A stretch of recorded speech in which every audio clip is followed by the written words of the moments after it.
and then I'll ask Commissioner Shibinette to come up and give a public health update. But to get started a little bit, just as a reminder to folks, we've been talking about the Main Street Relief Fund. We have approximately 7,000 individuals and small businesses have completed their final grant submission. But we just want to remind folks that if you did submit your pre-grant qualification form a couple weeks ago, that you still have till tomorrow at midnight to get in your final grant submission. And we just want to remind folks to keep an eye on their emails. If they have any questions, feel free to reach out to either the Governor's Office, the Gopher Office, or the Department of Business and Economic Affairs through that process. And the hope is we'll start getting some of those checks rolling as early as next week, which is, I think, pretty exciting and will provide a lot of much-needed relief to many businesses across the Granite State. Another area that we're announcing today surrounds CARES Act funding. So we have a variety of new funding opportunities before us. We have not spent all of our CARES Act money, but as I've always said, it doesn't do anyone any good to have it just sit at the state. It's really designed to get out and really provide some relief to folks that have been affected by COVID, whether they be businesses or nonprofits, areas where we clearly need to make investments to help make sure that we're closing those gaps that may have either been exacerbated by or more problematic through the COVID crisis. So today we're doing a couple things. First, the New Hampshire Housing Finance Authority have been looking a lot at housing data across the state, and they estimate that renters are twice as likely as homeowners to have lost their jobs as a result of COVID-19. And so obviously there's a need there, and we need to help provide some support and relief to renters. And today we're authorizing a $35 million housing relief fund to assist families and individuals facing housing insecurity as a result of the COVID-19 pandemic. We feel like this is a great opportunity for individuals all across the state. The program really has two components that we're announcing. First is one-time grants for households that have suffered a limited short-term loss of household income or increased expenses that obviously can threaten a family's ability to pay bills and rent. The second is a short-term rental assistance program.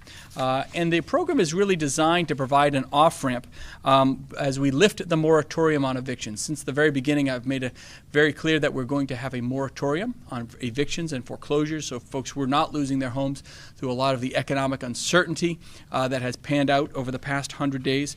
And to that end, we're issuing an order today that terminates the ability to withhold evictions or foreclosures effective July 1st. So it's not immediate, but it is July 1st. And in conjunction with this relief program, we want folks to have, again, that off-ramp, that ability to work out payment structures or restructuring their rental payments with their landlords over the next couple weeks, hopefully to avoid foreclosure. We're also extending what is traditionally a 7-day foreclosure window from the time that you're foreclosed on to the time you are asked to leave the premises. We're extending that to 30 days, again, to provide a little more flexibility for those renters, give them a little more time to work out payment plans or whatever they have to do to hopefully get into compliance, to take advantage of this new $35 million fund for renters and landlords alike. About 90% of the rental units in New Hampshire are owned by small landlords. These aren't large, massive landlord companies like you see in some of the major cities across the country. These are landlords that are people just rental properties. They might have 10 units or less. And when they don't have a lot of those rental payments coming in, it creates a lot of financial hardship on them. It puts them in potential delinquency with their banks. And it creates this domino effect that I think over the first few months here, there was an understanding and a lot of flexibility on the banks' parts. And we thank the banks very much.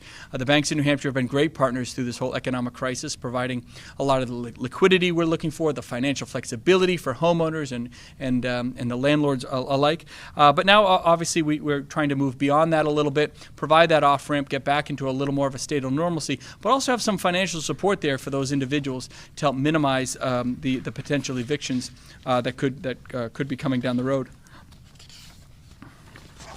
I don't read speeches very often, but I don't want to lose my place. I miss one page. I'm going to miss the next big fund, which is something we've been talking about quite a bit. The next issue we want to talk about is broadband. So one of the amazing opportunities in many ways that we've had across this country, but specifically in New Hampshire, is things like telehealth, remote learning, working from home. All of these opportunities, instead of just shutting everything down, but allowing some flexibility, so some semblance of education, medical support, healthcare support, and working from home, remote working, so not everyone had to go off the job as some of the restrictions had come into place.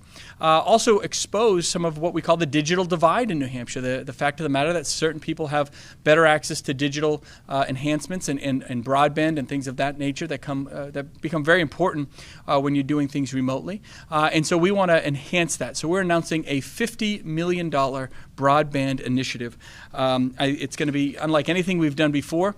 It's an initiative that really focuses on what we call the last mile, making sure that homes and schools and libraries, those areas where people are really using the computer at that end level, have real access to some form of broadband capability. Without a doubt, this will help thousands of people across the Granite State get connected and hooked up in a way that they can continue, if they were to so choose, a remote learning atmosphere, telehealth opportunities, working remotely from home, whatever it might be. 10 years ago, maybe even more than that, maybe 12 years ago now, the state made a very large investment with the ARRA funds that really looked at creating a kind of a broadband loop, a fiber loop around the state. And that loop created a great backbone in infrastructure. But so often, in so many areas, especially in our rural communities, that last mile was never really hooked up. And that's really what we're focusing on now, going to the individual homes and facilities, business, places of business, whatever it might be, to get them hooked up in a way that allows them to really work remotely in whatever fashion it may be, whether it's through education or otherwise, and really be part of what is I think a 21st century opportunity of flexibility that everyone has come to expect. There's a couple other smaller programs that we're talking about today as well in terms of CARES Act funding. First, we're finalizing plans to allocate $15 million of aid to homeless shelters. There's obviously been a great need also exposed through this COVID pandemic for increased capacity. We'll provide some more guidance on that later next week, but we're announcing the $15 million homeless shelter opportunity today as well. Also, folks have been asking about chambers of commerce. Chambers of commerce are amazing institutions. They really connect not just one trade association or one area of our business sector, but kind of connect all the different businesses, regardless of what your business is, to your community. They're great tools for marketing, for data collection, for small businesses to understand what's happening out there from a business perspective. A lot of business-to-business transactions happen through chambers of commerce. And we're announcing today a $2 million contract partnership with our chambers so that we can, I think, better utilize them for, again, those marketing and data collection capabilities so that we are more integrated with what's happening at a localized level within the state of New Hampshire to all the businesses, whether they are one or two person businesses or larger companies, whatever they may be. Chambers are just provide a great opportunity. We know they're going through some financial hardship, and so instead of just handing out grants, because they are effectively a trade association, really creating this partnership we think will allow the opportunity to open more doors between the state and the local chambers and make that business connection that really allows, I think, all the rising tide to float all boats so we can push as we drive forward to open up other parts of our economy. They can play a huge part in that, to be sure. Finally, we're also announcing an allocation of $10 million to private colleges and universities in the state of New Hampshire. We did an initial allocation for our public university system as well as our community college system about a month or so ago. Maybe a month and a half ago. I lose track of time a little bit. But today we're announcing a $10 million initiative. We've really engaged with a lot of the private colleges and universities so that, again, they can have the opportunity to recover some of their losses in their COVID costs, the things that where COVID has really affected not just revenue losses. It's really more about covering a lot of their expenses that they've had to bear because of the COVID crisis, and working with the council here in the state of New Hampshire and some of the private institutions directly, and making sure that those institutions that are in most need are at the front of the line to make sure that they are viable. We have great private colleges and universities, and we want to stand with them to make sure that they are part of our success and we are part of theirs. Lastly, a little bit ago, we did announce the $30 million earmarked funding for the Emergency Healthcare System Relief Fund to go to long-term care facilities. So we have this hospital fund. We've put additional dollars in there specifically for long-term care facilities. We just want to remind folks, tomorrow the application will go live so that long-term care facilities can apply for these emergency funds in a streamlined manner. The application period will last about a week, and we expect the money to go out the door shortly thereafter. So we've spent a little extra time getting getting the application piece right so that, again, once those requests come in, we can streamline the process and get the dollars out very quickly. One of the areas that we are going to be dealing with the COVID-19 epidemic for quite some time is going to be surrounding our long-term care facilities. We know they're at the front lines today. They're going to continue to be on the front lines. And one of the biggest concerns that we have is that those facilities are going to face potential and, frankly, probably inevitable financial hardship. And again, we want these COVID relief funds and CARES Act funds to be there for them. And so to have that ability to inject some financial capital into those organizations and make sure that they are taking care of our loved ones, that they're there for us in all parts of our community, is going to be vitally important, not just for the next couple weeks or the next couple months, but really until we get through this entire COVID epidemic and pandemic. Whenever that vaccine may come, or whenever we get to the point where we're not carrying that anxiety as individuals with us all the time. But they really are on the front lines. I think they've done a tremendous job. You hear every once in a while you'll hear about an outbreak within a facility, but we're also hearing of a lot of the facilities actually coming out of outbreak status, actually clearing up and making with the 2-week window that we ask for between the time of their last positive COVID outbreak. To now, the fact that we've been able to take some of these facilities off of the outbreak list, I think, is a great sign that we're moving in the right direction. They're doing tremendous work. And again, we just want to support them any way we can. With that, I'm going to ask Commissioner Shibinette to come on up and give us a public health update.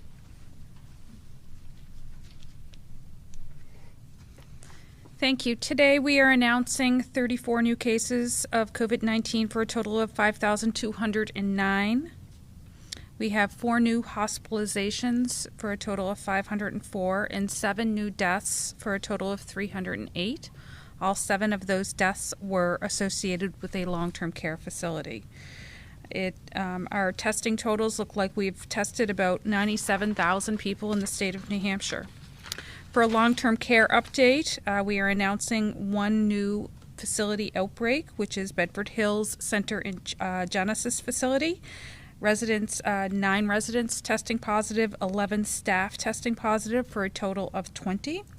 We are announcing 1 outbreak that has closed, which is the Kimmy Nichols Center, and that closed on 6/10/20. Thank you. Thank you, Commissioner. So we're obviously announced a lot of money going out for CARES Act money being spent and to provide relief to the state. But as we've been discussing, on June 15th, we expect some pretty significant changes as well in terms of our businesses and our ability to keep flexing things open in a smart, stepwise, responsible manner, always making sure that public health and the safety of individuals is first and foremost. And given what we've seen in other parts of the country, some of the models and successful models we've been able to implement here in New Hampshire, in other parts of our economy, we feel very confident in taking some additional steps forward. So first, as we've been kind of hinting at a little bit, the data still supports the idea that on June 15th, our stay-at-home order will expire and we'll transition to a safer at-home advisory. This removes the social gathering limitation of 10 people or less. It removes that limitation, and it also removes the concept of essential versus non-essential businesses, the fact that we've been able to flex virtually all businesses open at this point, or in the process thereof, where we ask business to, again, adhere to those universal guidelines that we've put together and the specific guidelines for their industry. So our hats off again to the task force, the Reopen New Hampshire task force, that's done a great job providing those individual guidelines to those businesses. And again, we just want those businesses to refer to those stipulations. Some are in a phased approach. Some are a little more expansive, but I think all were done, again, with a lot of attention and stakeholder input that give not just my office, but the public health and I think the businesses themselves the confidence in terms of operating and not creating these super cluster events and not transmitting the virus in an aggressive way. On June 15th, the following areas will also be able to reopen under new guidance or move to phase 2 of reopening. Gyms. Traditional gyms will be able to open at 50% capacity to normal gym activity starting on June 15th with some strengthened guidance. Amateur sports can now move into what we're talking about phase 2, which will include the reopening of indoor athletic facilities, road races, things of that nature. Bowling alleys will be able to reopen on June 15th with strengthened guidance and capacity limitations as well. Things like tourist trains, organized motorcycle rides, racetracks, small racetracks that is, will be able to reopen as part of the newly revamped outdoor attractions guidance. And for the purposes of this guidance, the racetracks, that seems to be a hot question mark lately. We have had a few issues, but most racetracks will be able to open at 50% capacity. Again, keeping with the 6 feet of social distancing between individuals or families and groups that come from a similar a venue. And also, just as a note, we're still working with a viable plan, specifically with New Hampshire Motor Speedway in Loudon, obviously one of our premier racetracks in the state, much larger in capacity, and we're looking forward to the NASCAR race coming to New Hampshire, and we're going to continue working with them to see what kind of capacity guidance. It's a bit of a different situation given they are so large. I think they hold somewhere into the 60, 70,000 range in terms of capacity, and we've maintained a great relationship with them, and we're going to work with them specifically in terms of what NASCAR may hold for us, and we'll continue to do so in the coming weeks. Charitable gaming facilities, museums, libraries, and funeral homes will also be able to move forward on June 15th, again, with new guidance and capacity limitations. And again, all the guidance documents can be found at nh.gov. Under the Stay at Home 2.0 button. So, there's a big list there, but I think it's very organized. You can find your area of operation for your guidance document. But all that goes into effect on June 15th, this coming Monday. So we're taking, I think, some really positive steps. There's a few areas that won't be able to move forward right away, but we are announcing a June 29th opening date. The final guidance documents are not finalized, but we continue to work on them with confidence that we can meet a June 29th deadline. Some of the last industries we're talking about, such as indoor movie theaters, performing arts centers, and amusement parks, will all be able to reopen on June 29th with capacity limitations and some of the other strengthened guidelines that we continue to work with the stakeholders in finalizing. I guess that's it. I guess we can, those are the final 3 areas, frankly, and once we get through those final tough ones, we've always talked about amusement parks and movie theaters and things of that nature being some of the toughest things to really manage going forward. But seeing some of the other models in the other countries, I got to tell you, I didn't think we were going to be able to get here by June 29th, but we are, and we're doing it with great confidence. Our numbers continue to drop in New Hampshire. That's a great sign. I think we want to keep encouraging everyone to wear their masks when out in public and they can't socially distance. It really does make a difference for the positive, to be sure. And a lot of these guidelines will remain in place for quite some time, and so this is, again, people might be tired of hearing the term, the new normal, but it is the new normal, at least for the time being. I think the next big inflection point we'll see is come September when we start looking at schools and universities opening with their new guidelines. I think that's when we'll finally feel like things are somewhat back to normal, to be sure. But there's a lot of hope for some business activity to take place, limited as it may be, but really allow some of our summer business operations that are so vital to the state of New Hampshire to really commence in a positive way, in a safe, very safe way. With that, we can take some questions. Yes, sir. Dr. Chan's not here, but can you explain why, from a medical standpoint, it's safe to take these final steps? And also, piggybacking on that, what would have to happen? Is there a threshold for you to have to, unfortunately, roll back some of this stuff? So, when we talk about, I'll put that into the question is about the confidence we have in terms of the safety to take some of these steps. And the one area I'll put that into context with is the idea of social gatherings, right? The idea that you're going to put potentially a lot of people together in one area. Look, we're still asking folks and requiring folks in many ways to maintain that 6-foot distancing. We're still encouraging folks to wear their masks.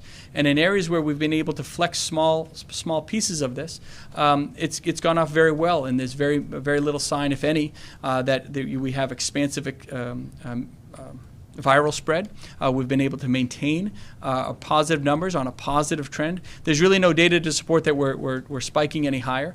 Now, look, I've always said that from a natural course of things, we're going to see a second surge.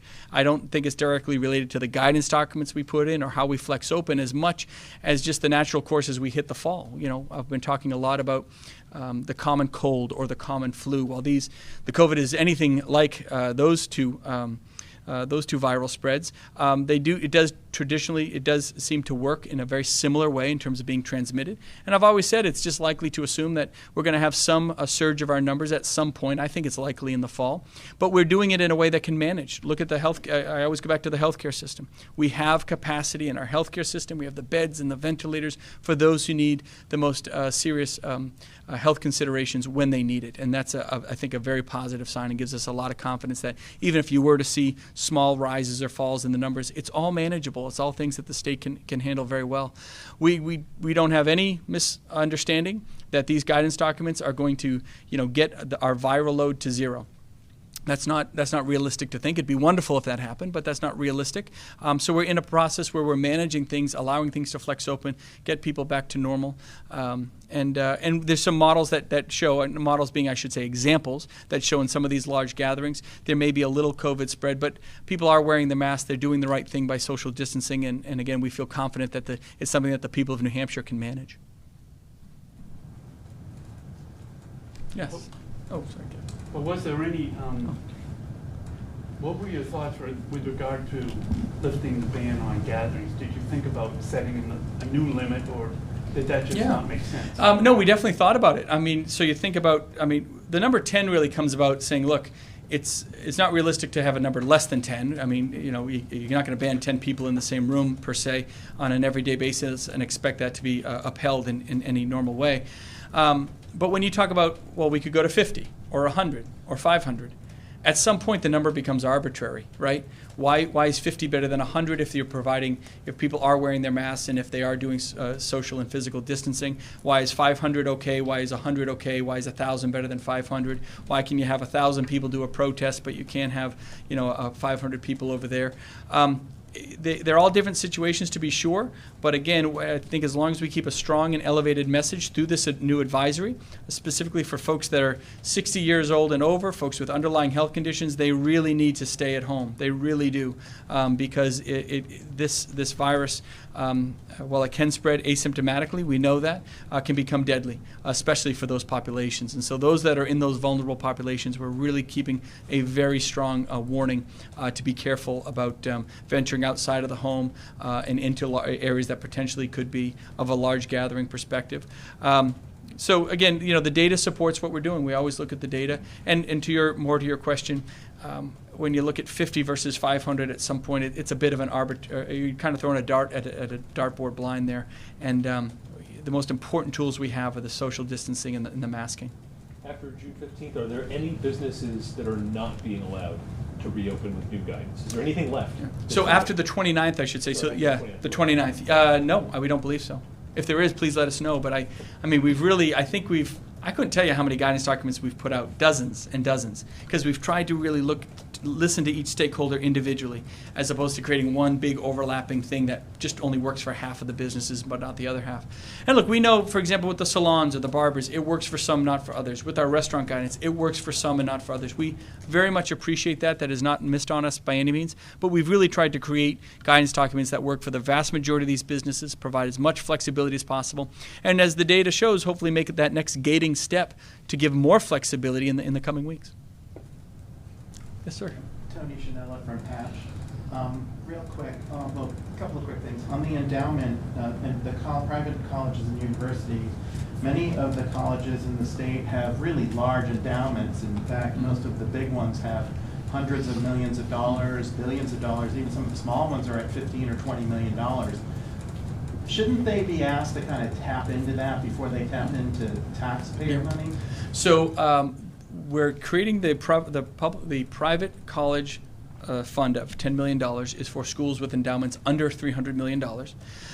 There are laws and rules that prevent universities from over-tapping into their endowment for operational purposes. So we can expand that a little bit, but they're still very limited in that way. We have some schools with large endowments here, and the larger ones are not part of this program. Again, it's kind of like the Main Street Relief Fund. We're trying to focus on the little guys. We also have stipulations in there that they have to be a financially healthy institution. There are metrics for that, certain scales that we look at to determine make sure you're financially healthy prior to the COVID epidemic, so we're not just pumping good money after bad, so to say. So we are putting certain metrics and guideposts in there to make sure that it's those that are in most need, those that can use the funds, I think, most effectively. And just understanding, I had the same question about endowments. I didn't even realize until just a couple months ago that some of these endowments are very limited by rules and law, state and federal law sometimes, in terms of how they can use those funds for operational purposes. Same with hospitals. Many hospitals have very, very large endowments. I'm shocked with how big they are. But they're very limited in how they can use them. I can tell you, I was talking to the folks at Elliott Solutions Health. They look very financially healthy, but to be honest, they don't have an endowment as much as they've created a capital fund. They've raised a lot of money to invest capital. They're eating into their capital fund for operational purposes, and God love them for doing it. I know that stings, that hurts, because that's really limiting their ability to expand as they may have originally planned. And they're doing a great job, with Elliott and Nashua, Southern Hospital. They're doing a great job. They are. So, endowments versus capital funds, the folks that do have those capital funds, they are eating into them as best they can. Even with all the federal money coming in, even with the $100 million that we're putting in our hospital fund, and we may increase that dollar amount as well, we do want to make sure that these folks aren't just barely getting through the COVID crisis and literally having nothing left in terms of reserves and capital. So we're trying to be very cognizant of that. Health update questions for either the commissioner or you as well. Wednesday, you had the 15th death of someone under 60. Are you still working with the premise that all of the individuals who are under 60 as well as over 60 have underlying health conditions, chronic? I believe so. Yep. Yeah. I think we can say most to be sure. Yeah. And also, we're at the 6 to 10 day window mark for all of New Hampshire's George Floyd memorials and vigils. Yes. We were working into the premise that it was 5 to 14 days was kind of the incubation period, correct? So have we seen any contact tracing or any of the most recent patients who have been positive connected to any of those events? I don't believe so, Commissioner. No, right now there's no contact tracing to indicate that right now. But we'll keep an eye on it. We're still right in the middle and maybe early in that period, and we have one of the best contact tracing teams in the Northeast, to be sure. So I know they'll stay right on it. Governor, on the CARES Act funding, do you know how much New Hampshire is going to be left with now after this latest round of spending, and do you know how that money might be spent? So I'm going to ballpark it at about $250 to $300 million. One thing that we're looking at is some of the funds we've created some of them aren't being drawn down as much as we had anticipated. I'll give you one example: the long-term care stipend that we did for folks that work in long-term care facilities with Medicaid patients. Those folks typically don't get paid a whole lot of money, really at the lower end. We looked at the overall payments, how much those folks put into payroll, and to be honest, the number of facilities that have applied is about what we expected, but the number of dollars drawn down is about a third to a half of what we anticipated, because so little, it's not great news, so little goes to some of those frontline workers, frankly. And so we're shocked at how much that hasn't been drawn down upon. So we're not only, my point there is we have about $250 to $300 million left over, but I think we could have a little more even beyond that when all these funds run through in kind of unused funds. We always tried to do the math and get it as accurate as we could. But, the first responder of stipend, the hazard pay for first responders we did, I think we got that one pretty much right on target. We got the number right pretty much, so that one will come almost in balance. But some of them weren't drawn down nearly as much as we thought, so there could be some opportunity on the back end. My sense is the dollars have to be spent by December. I think we'll have a bit of an accounting come November, something like that, and the dollars will be spent, don't get me wrong, but there'll probably be a little bit of a truing up and maybe some replenishing some of these funds and getting those last dollars out prior to December to make sure they're being spent in an appropriate way. Contact tracing question for Commissioner Shibinette.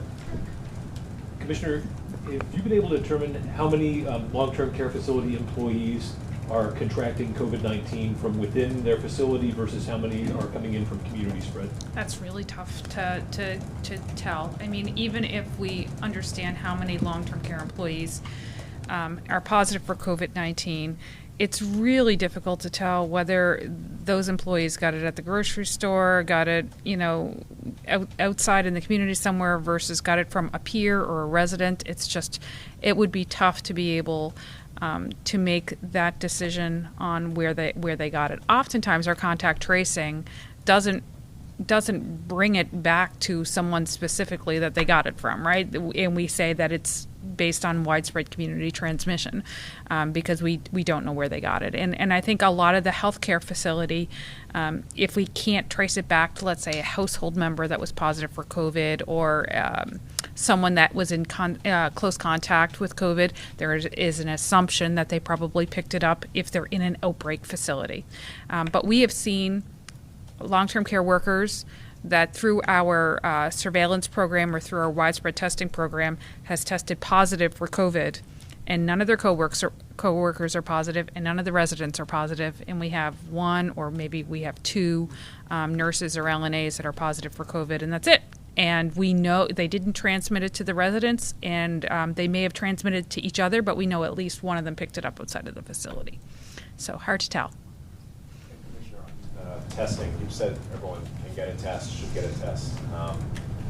If you don't have symptoms in the first place, is it worth it to get that test, and how effective? Yes, it is worth it to get that test for the basis of community surveillance. We're seeing large numbers of people that are asymptomatic positive. And, I know that there is a lot of discussion on whether asymptomatic positive can transmit the virus. We are still going by that they can. That is the premise that we're working from, is that they can spread the virus. So the earlier you get tested in that process, the earlier that you get to isolate or quarantine, and we get to prevent the spread of virus. So everybody having a test is a great idea. It's good for the community. It's good to protect not just yourself, but all of your household and everybody in the community. So I would encourage everybody to get a test. And quickly, say you get a test on a Monday, but the result doesn't come in until Wednesday or Thursday, would you need to get tested again? No. I mean, if you want to monitor whether you ever contact COVID and you're asymptomatic, yeah, you would probably get tested every 5 days. I think there are definitely people that take this very serious, and I see them getting tested about every 2 weeks. I think that what we would end up doing if you ended up testing positive and you got it on Monday and didn't get the results back on Wednesday or Thursday, we would do the contact tracing between Monday and Thursday and found everybody that you came in contact with, and then we would suggest in 5 days for them to go get tested. That's kind of how contact tracing works. Have any of those people that you've seen that have tested themselves every 2 weeks been positive, or have they always been negative, or do you have any idea? I don't have the exact numbers of those people. A lot of those people are people that work in healthcare, and they say, because of their close contact with patients and with the public, that they ask their employer, or if their employer is offering testing, they will ask to be tested every 2 weeks, or they will go to one of our testing sites or Rite Aid or CVS to get tested. For both of you, real quick, as a follow-up on the reopening scale-up and everything, what would be the numbers by which there would be a point where everybody would get in a room together and say, hey, would it be 200 positives a day? Or, we haven't gotten that high, but, we've been up and down. Would it be 500 positives in a day? Would it be a cluster outbreak not associated with it? Sure. Do you have a plan in place to say, here's the point where we all get back together and say we made a mistake on X business or whatever? So I'll answer from my point of view. We've had cluster outbreaks in places other than long-term care facilities. They just haven't been huge, right? It may be 3 or 4 or 5 people, and we can contact trace that back to one employer. It really, for me, we're getting in a room and we're talking about this multiple times a week to begin with, right? Every single day we do a briefing on COVID-19. I don't see that stopping anytime soon. But to get in the room and say, okay, let's reevaluate our stay-at-home advisory. For me, it would be an exponential growth or exponential evidence that there's significant community transmission, right? So we're not talking about just one event or one data point for that matter. You're talking about positive cases, percentage of positivity, our testing data, our hospitalization rates, our ability to manage that population in the hospital. All of those things impact our ability to care for the residents in New Hampshire, and it impacts the decision making. So I'll let the governor answer that. No, I obviously I agree with all that. Thanks. Sorry. my answers. No, I agree with all that. I'd say this again, not to be the focus on the negative, but when students potentially come back to the university, I imagine you're going to have times when we have a few hundred students potentially that get infected. Again, you have to weigh, are they being hospitalized? Is it something that they can manage? It's typically a younger population, a little healthier, doesn't have a lot of the underlying health conditions. They can weather the storm a little bit with COVID. Our contact tracing can quarantine them off and segregate them off and let them work it through, so to say, without the fatalities and the need for an overwhelming push onto the healthcare system. Those are the types of variables that will come into play. So for me, and I think I speak for some folks at Public Health, frankly, that I think we all understand it's about the pressure on the system, really, and those other variables, just as opposed to just, well, we've hit a certain number, so we have to take more drastic measures. And where they are, too. I mean, are we seeing more outbreaks in long-term care facilities, or are we seeing more of this community outbreaks in our neighborhoods and communities, and for those of us who aren't in long-term care? How's that ratio being balanced? It's really a perfect storm in your mind versus, say, a number. Yes, yeah, I think it is. All the variables, all the puzzle pieces have to be assessed, to be sure. And again, we've got the team to do it. That's the good news, and we know more now, right? Just in 100 days, what we know and understand about this virus is just astronomically more advanced, and I think it allows us to make better decisions and more acute decisions, if you will, as opposed to, got to just shut it all down and hope for the best. You've got to just weather this storm. We can weather the storm while remaining open in a lot of the functions, but if the variables don't pan out and we're at a real crisis situation, there's nothing that prevents me from having to pull back, and I'm more than willing to do that, whatever it takes to maintain, the public health of the state. Governor, just within the last week or so, we've seen two very different approaches on education. St. Anselm College coming back in the fall, SNHU is not. What's your read on the university system, how it would like to operate, and then how you think it should operate? Sure. So all universities are different. SNU not coming back in the fall. SNU is very much set up for online learning. As a lot of us know, it's one of the best online learning facilities in the world, frankly. And so they're really set up for that, and I don't think it has as much of an impact on them. It does impact them, of course, but they can withstand that, and they have a model built more towards that. I think the university system and some of the private colleges are looking forward to bringing the students back. They understand they just have a model that is more conducive and to having students on campus. There's obviously a certain amount of programs that will be done either partially or fully online within those institutions, to be sure, but there's also a lot of the hands-on stuff that just has to be done in terms of getting your degree or your certification. So every university is going to be different. I've talked to the private ones and the publics. I think they're all working together, not just within the state, but across the country. All the universities are trying to answer these questions. How do you do sports? How do you do food service? How do you manage dorm living? All of those sorts of things. The CDC has provided some guidance and some background there around both how to manage those aspects as well as the testing that you may want to incorporate and how to use that testing to make better decisions. And we're looking at all of that. They have a great group that they've put together at the Department of Education as well as within the university system. So we really haven't seen it pan out yet. I think in the next couple of weeks we'll have those draft documents will take a little more of an advanced form. We'll have better comments and feedback and hopefully get something out pretty soon here. One thing I've asked them to do is to move quickly. I think they've had a lot of time. They've done their surveys. They've gotten a lot of input. But now it's really time to put pen to paper and give, whether it's a parent of a third grader that wants to go back to public school or a parent of someone in the university system, whether they're here in New Hampshire or out of state, because those two pathways may have different guidance attached to them depending on where that out-of-stater is coming from. International students, how do you handle international? Are we going to let the international students come back in? There's a lot of folks out there that say that might be a line where we just have to say no for this coming year. Well, you got to let people know that sooner than later. You can't wait till late August or September to let them know. So they're working hard, and I think we'll have some more definitive answers on what those guidance documents will look like in the next couple of weeks. Probably my hope is shortly after the 4th of July. I know you're guided by the data, but do you feel like by making this decision by June 29th to have some reopening, that this sort of will create not a normal, but at least a viable summer tourism season for most of these attractions that if they couldn't open until mid-July or late July, would some of them open? Yeah. Given, I don't even know if I'd use the word viable. Just short of viable, probably. Survivable. honestly. I mean, I feel terrible for these organizations. I really do. I talked to Chris at Canopy Lake Park, and I talked to a few of the other guys up north, and they're just trying to survive. They really are. But allowing them to open on the 29th, and luckily the data leads to that conclusion. We've been managing our numbers well under 5% for weeks now, consistently, without any significant surge. So that gives us, I think, a lot of confidence that given even a couple more weeks, we're going to be in pretty good shape. And I don't mean to be a broken record, but I tell you, I think July and August, our numbers are going to look pretty darn good. And I think September, October, we need to kind of build it into our DNA that we have to be prepared for the fact that numbers could spike.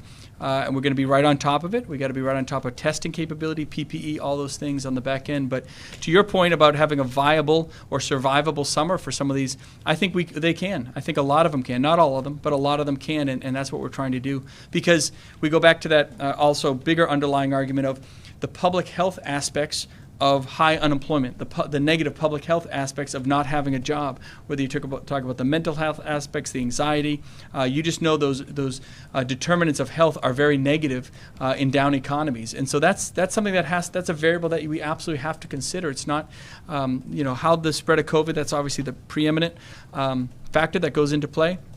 But we do look at all these other aspects as well, and we try to walk that line. We really try to walk the line. I try to be crystal clear about as many things as I possibly can, as transparent as much as we possibly can. And on this one, we really are walking that fence on managing a healthcare system with a pandemic, as well as allowing that economy to flex open. It's not easy. It's not all one or all of the other. And I know I'm at that situation where I make a decision and half the people are very upset at one thing and half the people are upset at another. I get it. It's fine. But I really think we're doing right by the businesses and right by the people of the state when it comes to public health. We have some on the phone? The next question comes from Kathy McCormick with the Associated Press. Please go ahead, Kathy. Hi, thank you. I believe that as of today, New Hampshire nonprofits can start applying for grants from the $60 million allocated from the Federal CARES Act last month. Do you foresee a time when more aid will be offered to nonprofits which have taken a big hit? Yes, very much so. So a great point. The nonprofit fund, the $60 million we allocated specifically for nonprofits, those applications are available today, which is great. That money should go out very shortly. And it's being managed by the New Hampshire Charitable Foundation and the CDFA and the Charitable Trust. So I fully anticipate, I can't promise anything, but I can tell you with a lot of confidence, I fully anticipate putting more money into that fund. We could do another round on private business. We could do another round on nonprofits. We can do another round on hospitals to the point that was made earlier that there is still some money left over, and there could be some unexpended funds towards the end of the year that we reallocate into these systems as well. One of the challenges we've had is we're creating new systems to do these grant processes, to do these applications. So we're building it as we go. If we want to come back and do it a second time, I think everyone understands we'll be able to do it kind of use the same system, and it'll be a lot more efficient, a lot faster, and so we will be able to get these funds out. And I think looking to the additional need in the nonprofit community, I'm already anticipating it. It'll likely be there. I mean, with we're creating a fund for homeless shelters. We may need more money there. We're creating a funds for home housing relief. We may need more money there. But we're going to get those things underway now and have a little bit in reserve. We don't want to spend down all the dollars, because then if there is a big need on the back end, we're going to really short ourselves, so to say. But we want to get the vast majority of this money allocated and spent. Obviously, a big thanks to the Legislative Advisory Board for bringing a lot of these ideas to us. And so I apologize for the longer answer there, but yes, absolutely, we want to do more for the nonprofits, as they expend down their funds. The next question is from Paul Hayes with the Caledonian Record. Paul, please go ahead. I just wondered if there is any sort of comprehensive effort being taken to look at the number or percentage of kids who not kept up with schoolwork with remote learning. Anything, I don't know, a database, just some sort of effort to look at not only the number who have fallen behind, but the number who need additional services, not only this summer, but moving forward. Yeah, so we've always talked about the idea that remote learning has worked very, very well, better here in New Hampshire than almost anywhere else, but there's still a lot of kids that are potentially falling through the cracks that got some sense of learning, but maybe obviously not the fullest extent. It was never anticipated that just picking up what happens in the classroom and putting it onto the kitchen table was going to give you a one-to-one comparison and a one-to-one result, but we did want to make sure that those children did have an opportunity for their education to continue, and I think a lot of districts did it very, very well. The question is really about how do we assess that? How do we assess how many kids have potentially fallen through the cracks, where those additional services may be? I can tell you we are assessing it. Some of our initial results look specifically with kids with IEPs and special education needs. That's probably one of the biggest gaps in the system, where we fully anticipated a lot of kids to get those services and they just weren't delivered for a variety of reasons at the local level. I created an emergency order about a week or 2 weeks ago that really compelled a lot of the districts to fulfill on those special education needs, to do those assessments, and then get the information back to us. We do have a lot of education funding available through the CARES Act, a lot of money, $35 million in additional funds, on top of the extra spending we're already doing in the budget, which we are going to live up to our obligation on. Another $35 million from the federal government is going to come to local districts. I have another $8 or $9 million at the governor's discretion to help with additional programs, filling in the gaps, things that might not be traditional education needs. And then you add all the money, the $35 million that's going to the university system through the state at the CARES Act level, as well as the federal fundings that's come in. So there's a lot of money out there to handle these issues. I guess, if anything, this is one of those areas where the money is good, but it doesn't make everything go away. You have to implement those dollars and operationalize those dollars for those kids. Not for the systems, not so much even for the schools, but for the kids, because they're the ones that are falling through the cracks. They're the ones that weren't getting the fullest educational opportunity that we had hoped for through the last 3 months, and they're the ones that we have to be for. Not even in September, but in our summer programs. We have guidance for our summer programs coming out. We're going to let those programs move forward because they have to. That'll allow us another time to assess those needs. But this is, I don't mean to sound like a cliche, but it really is all about those kids and understanding what the impacts of remote learning were on a one-on-one basis. And that's why we need all the teachers and districts to really work with us very closely so that we can get that data back and allow those funds to go exactly where they need to be. It's not just about the money. It's about turning those dollars into something that is real and tangible for those kids that fell through the cracks. The next question comes from Donna Jordan with the Colbrook Chronicle. Donna, please go ahead. Yes, thank you. Good afternoon. I have two real quick questions for the governor and one question for Commissioner Shibinette, if I could, please. Governor, will you share with us at some point the results of your testing that you took on Sunday? And secondly, how do you feel about 4th of July activities and parades? For example, parades are large-scale activities that are outdoors. Everyone's gathered together. You can't force them to be 6 feet apart or wear masks. And for Commissioner Shibinette, with the school year basically ended at this stage and businesses reopening, clearly thoughts are turning to what does the fall public school year look like. Vermont has already announced that they are reopening for the fall with guidelines. Each year, in order for children to be signed up to enter public school for the first time, school districts have to be provided with proof of immunization in order for those kids to enter school against diphtheria, measles, hepatitis, rubella, all kinds of infectious diseases that can and have caused pandemics. Your mission on your website, it says it's to reduce or eliminate all vaccine preventable disease. So how can you square this with everyone going into a public school system in the fall and keeping them safe from COVID? Knowing we have a current pandemic, how is it okay to not be immunized against COVID before entering school while all these other immunizations are required? Thank you. So I'll answer the first part of your questions, obviously, and then I'll ask the commissioner to come up. I don't have the results of my test yet, to be honest. So I took it on Sunday. I hope to get it today, waiting with bated breath. But I still feel great, though, in case you're wondering. the other question revolved around 4th of July. So it's true, we can't force people to wear masks, even areas that try to do mandated mask orders. It's all about the enforcement of something like that. But again, we keep that elevated message of keeping 6 feet and physical distancing, wearing your mask in public where that physical distancing can't be maintained, and hopefully wearing your mask in public even when it can. I mean, there's no harm in doing so, and so.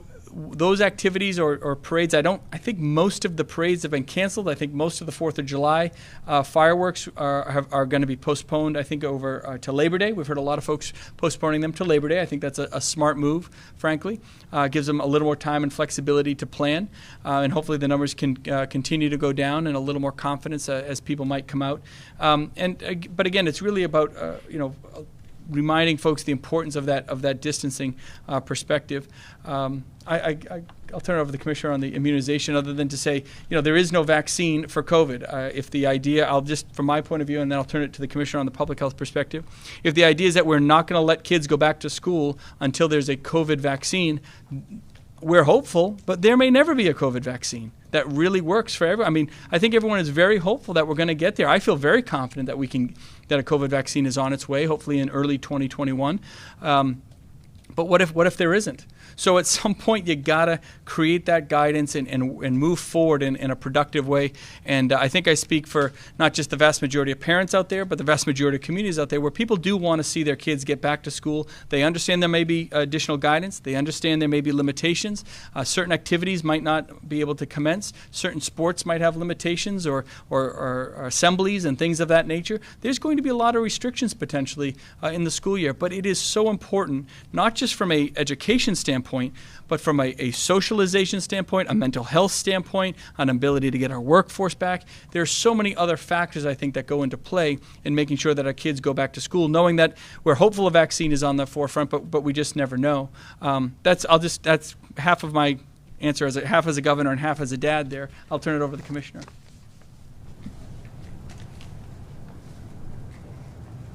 So I echo everything the governor just said. It really is a risk-benefit analysis that both the state has to do and every individual has to do. So we recommend every year that kids get flu vaccines too. And, there are always huge groups of people that don't get their flu vaccine. So I'm hoping that, when there is a safe, reliable COVID vaccine available, that we're going to remember back to this moment and we're all going to unite as a state and get that vaccine.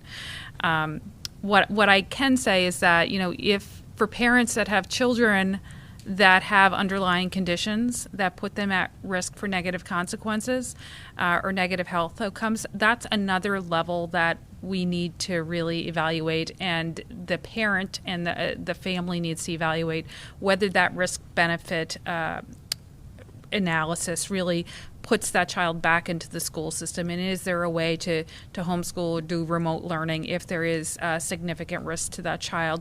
So I think every family has to have that risk-benefit analysis, but as a state, we could be 6 months out from the vaccine, we could be a year out from the vaccine, and we just need to put safeguards in place so that we can move forward.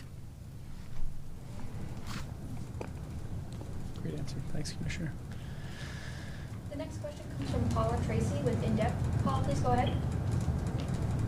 Yes, good afternoon, Governor.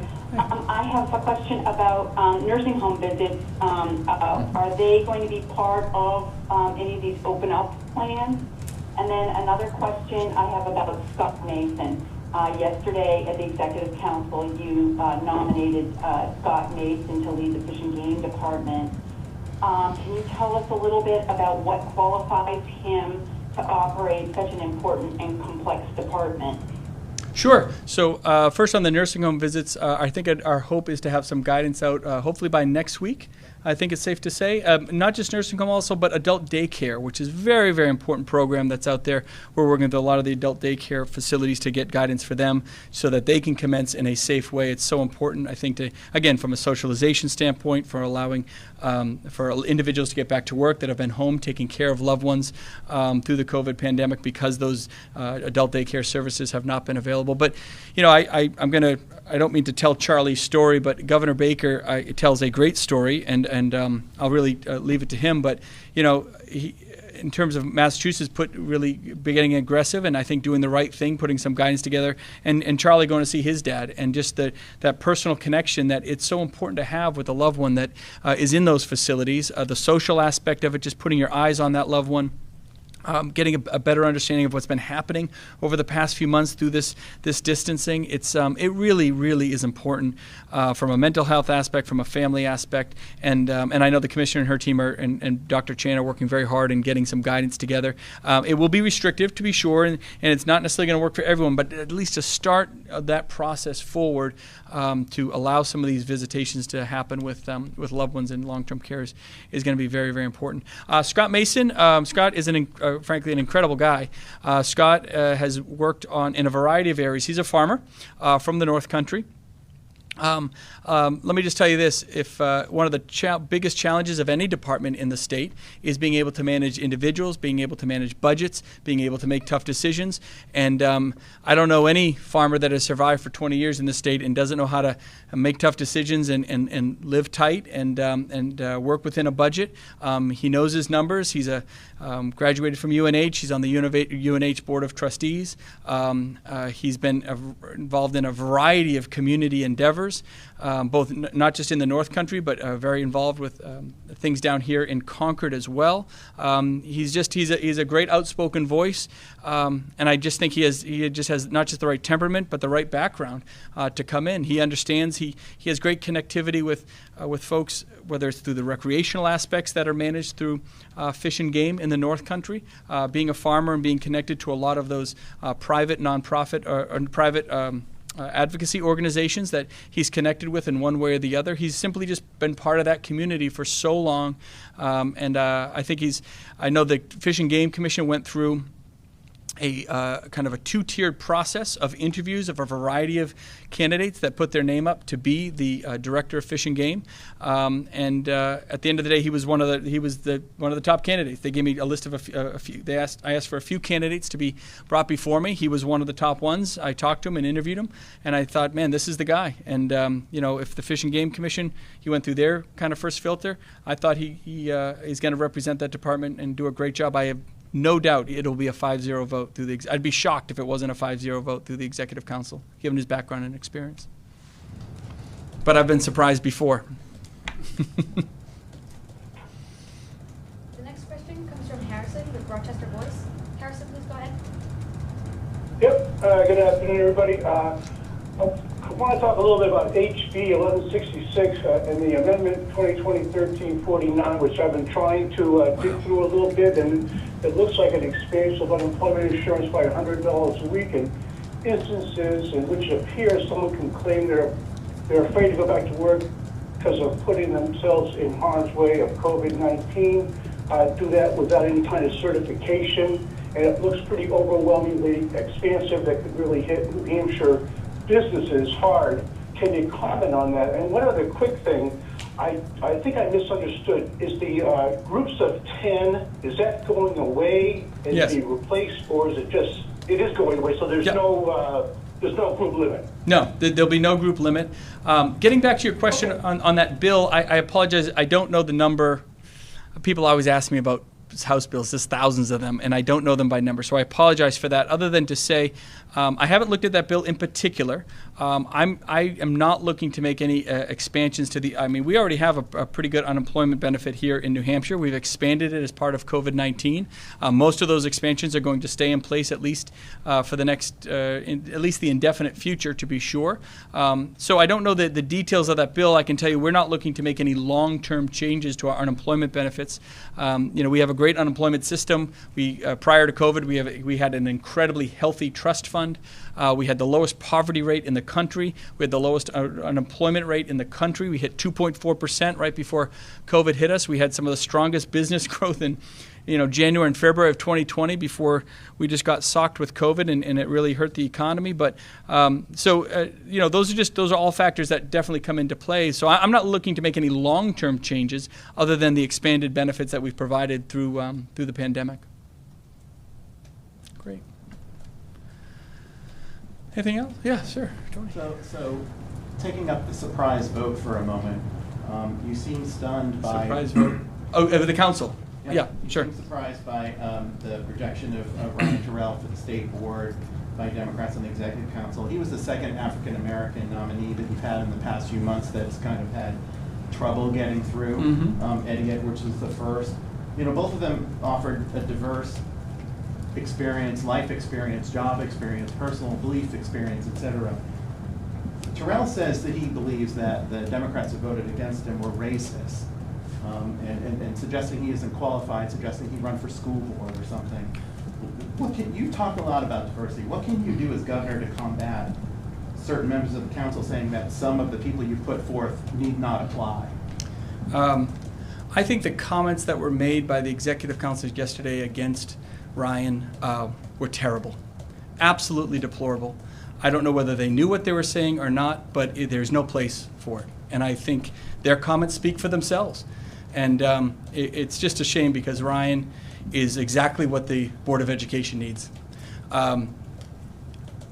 Anytime we have the opportunity to bring somebody with private experience, an entrepreneur that thinks a little bit outside the box, that isn't part of the institutions of education or institutions or whatever that the board may be. It could be any board. It could be the Board of Psychiatrists or the Board of Optometry. It could be the Board of Education. Anytime someone wants to step up and say, I'm willing to serve, and bring that outside perspective, that is a home run for the state of New Hampshire. And to reject that is such a loss for the state. I simply hope that the council, I guess I keep hoping, although this keeps happening, that the council learns from their previous mistakes. They don't seem to get it. I called Ryan yesterday. I was shocked, and I'm so sorry. I never meant to put him through that. Anytime someone gets shot down at the council, even though it's clearly not their fault, it's clearly nothing they did. It's the council's fault, not theirs. It's the council really that should be the one apologizing, if anything, to Ryan. I apologize, but I apologize to him. I said, I don't want to put you through that. That's never a good thing. That's terrible for an individual to have to go through. And someone with his background and what he could have offered. I'll speak a little more specifically. Ryan's an individual whose high school his grade school was wiped out by Hurricane Katrina. Wiped out off the face of the earth. And he had to go to a charter school for his middle school years. He came up to New Hampshire. He's a business guy. He's an efficiency expert. He's an entrepreneur. He understands numbers. He knows how to look at data. He's done a great job with that. I think one of the comments was he's lived in a variety of communities, as if that's a bad thing. As if unless you have 2 acres and a white picket fence and a house with a mortgage, you can't serve or something like that. So what if you're transient in other communities? So you have some experience. You've seen the good and the bad around the state. And again, this isn't just for Ryan and the Board of Education. It's for anybody who wants to serve. Step up and serve. Why would we limit that? And it's happened a couple of times. Eddie Edwards, Eddie's African American. He's been nominated for a position. He hasn't even had the courtesy of a public hearing for like 13 weeks or something. They won't even have a conversation with them. That's not right. That's not right. And I'm not going to opine on the whys. That's really a question for the counselors. But I will opine on the wrongness of it. It's just wrong. It's not fair.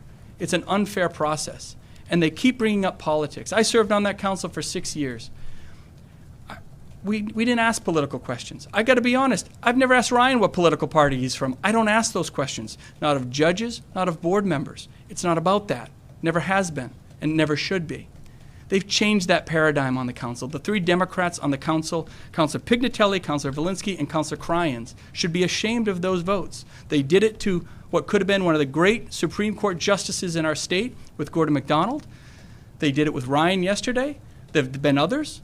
I think it's just a shame. It's really a shame because there has to be we're different than that. The Executive Council is one of the only ones in the country. It's a very unique system. The public can come and participate in those meetings every other week. It's just an amazing process and one we should be proud of. It's not one of the not really the golden times for the Executive Council right now. And I think they have to do a lot of soul searching about what they're about, what constituent service is about. I can't explain the whys of what they did yesterday, but I think we all know, not me, it's pretty clear to everyone in this state what they did was wrong. Can I just follow up real quick? One of the counselors used the word tokenism. You nominated him, he wrote his letter a week before George Floyd's situation. When did you talk to him in the timeline of, how long was that in the process of you getting to talk to him and him getting to be recommended? You have Helen is leaving, you have a vacancy. What can you talk about that? Well, I can't, I gotta be honest, I don't know the timeline exactly. I can tell you he was nominated before George Floyd. It had nothing to do with George Floyd. He got nominated because he's a great individual that was going to bring to the Board of Education exactly what I think the Board of Education needs. He was from the district, the Nashua area, the Councilor Pignatelli's district. So that's what the nomination was really about. He's just a great individual. It was well before the George Floyd stuff. I don't know the exact days that we might have done the nomination exactly. Jamie Staten is curious how road races are going to work. Like running races? Yeah. So, great question. So, I'm not going to answer the question fully because I don't want to get things wrong. And I know my staff is looking at me going, oh my gosh, he's going to talk about the specifics of a guidance document. Running races are basically going to be handled where we want to make sure everyone can keep 6 feet of distance, like especially around the start area. We want to minimize the congestion before and after a race. If there's food done, sometimes you do a charitable race and there's food and all that, but we want to make sure it's more of a grab-and-go situation so there's not a lot of milling around. It's really common sense stuff to avoid the crowds in a situation where you typically might have a crowd. So we're asking folks, they may have to make a bigger start line, right, so to say, or send some of the larger running races off in different groups, right? You're going to go off at 9 o'clock and you might go off at 9:15, and this group of 50 might go off at 9:20. We're asking them to use a lot of common sense, frankly. So, I mean, that's basically how they'll operate, but it's really about making sure that you're sending them off in waves, if they have to go off in waves, and that whatever starting area you have has enough room for that 6 feet of social distancing. Obviously, asking people to wear masks in a race probably isn't going to work, so we just want them to take extra precautions there. And running races, those road races are important because there's so many charities that have road races and 5Ks. That's usually the ones that I run, and believe it or not, I have run 5Ks. I know it doesn't seem like it lately, but maybe I'll start losing my COVID weight as the 5Ks pick up. But they really are important for a lot of the nonprofits that are out there. Same with charitable gaming. It's one of the reasons why, charitable gaming is a tough one. We have these charitable gaming rooms, but so many nonprofits rely on the funds from those charitable gaming activities. We really tried to push ourselves to, there's a lot of guidance and a lot of stipulations and a lot of restrictions, but they can commence and provide that opportunity not just for those operators, but obviously for the nonprofits that benefit from them. Just one clarifying one, sorry. With the lapse of stay-at-home, the impact of unemployment with the state, now that will end essentially the ability to stay home for fear of the viral transmission. That's right. The one, we put a lot of flexibility in the New Hampshire unemployment benefits and eligibility, if you will, through the state of emergency and the stay-at-home order. And then you have the $600 on the federal side. The $600 doesn't get affected. That is in place till July 31st. And the only reason I highlight that is I heard on the radio someone say, that's going to go away. It's not. The $600 doesn't go away till July 31st. We have no impact on that. The one area that does get impacted with the stay-at-home order is the idea that individuals, if your job is available, you need to go to your job. You need to take the job. You can't just claim unemployment benefits for staying at home simply because of I feel like I need to shelter in place. There's a very small population that applies to, 500, 600, 700 people, we think. Those jobs are available. They're open. Again, there's guidance around all of those industries now to help maintain the safety of individuals, especially the employees. And if that guidance is followed, we feel very confident that people can return to work safely. So there's a small population that where there's the flexibility will expire, if you will, on Monday. The other eligibility flexibilities that we've put into place are still in effect at both the state and the federal level. I hope that clarifies it a little bit. What else? What else we got? Okay, look, I know it went 4:50 to 4:15. Once again, I appreciate everyone's time. Good money coming out of the CARES Act, good flexibility and opportunity for individuals. And again, it's just, I think, a good sign that we are moving forward. Summer's here. We're taking the right steps, taking them carefully, taking them slowly, but we are making the right steps and really flexing things open, and we're going to continue to do so as long as the data keeps giving us good numbers. And so far it has. It really, really has, and that's a testament to the people in New Hampshire. You guys keep doing a great job. Let's keep our physical distancing, the 6 feet when we can, wear a mask where you can, especially if that physical distancing isn't possible. It is so important, and we want to keep that elevated message. We're moving into the safer at home advisory come Monday, but there still is an elevated message, and we want people to be very cognizant COVID's out there, and we have to be careful for ourselves, our loved ones, our coworkers, whatever it might be. With that, I don't think we have anything scheduled for tomorrow, so if we don't see you before then, have a great weekend, everybody, and we'll be back next week. Thank you.